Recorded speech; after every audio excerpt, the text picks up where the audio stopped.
ఉగాది నుంచి సన్నబియ్యం మాత్రమే పంపిణీ చేయనున్నట్లు తహసీల్దార్ సరిత అన్నారు.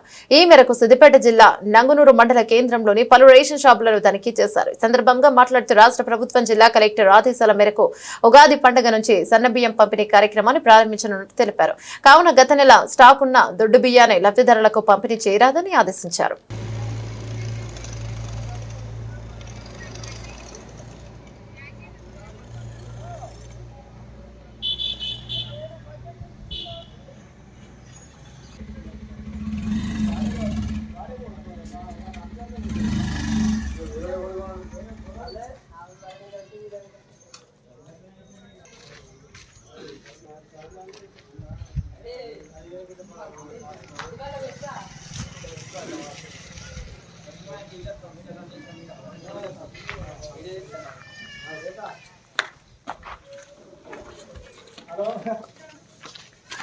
హలో